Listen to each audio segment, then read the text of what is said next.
Now let's talk about the biggest chronological headache in the multiverse, on Earth 10005. In 1973, a fracture forms in this timeline, splitting it in two, and at the center of it is someone we haven't properly introduced yet, Raven. She's a mutant who can shift her appearance into anyone she looks at, down to the voice, the walk, everything. The world would come to know her as Mystique. But before all that, she was just a girl who grew up alongside Charles Xavier, practically his sister. She was there when Charles and Eric built their first team. She believed in the dream. But when the two men split apart after Cuba, Raven was pulled between them, and eventually, she stopped following either one. By 1973, she was on her own. And when she discovered that a military scientist named Bolivar Trask had been capturing and experimenting on mutants to build a fleet of giant robotic hunters called Sentinels, she didn't wait for permission. She found Trask, and she took him out. But her actions backfired. Trask became a martyr, and the government greenlit his Sentinel program in full force. Mystique was eventually captured, tortured, and experimented on.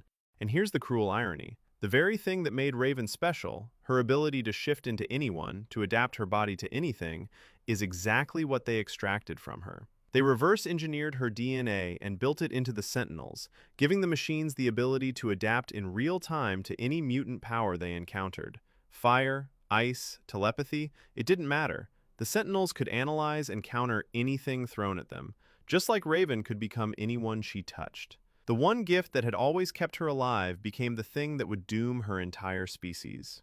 What followed was decades of escalation, until by the 2020s, those machines had driven mutant kind to the edge of extinction. We'll come back to how this timeline gets rewritten. In 1979, at the 3 Mile Island facility, James, who we've come to know as the Wolverine, reaches the end of a road that started years earlier. After walking away from William Stryker's Black Ops unit, disgusted by what they were doing, Logan tried to disappear. He settled somewhere remote, lived a quiet life as a lumberjack, fell in love with a woman named Kayla Silverfox. For a while, it looked like he might actually get to be normal. But Stryker had other plans. He sent Victor, Logan's own half-brother, to take Kayla out. Logan, consumed by rage and grief, went straight back to the one man he swore he'd never work with again. And that's exactly what Stryker wanted.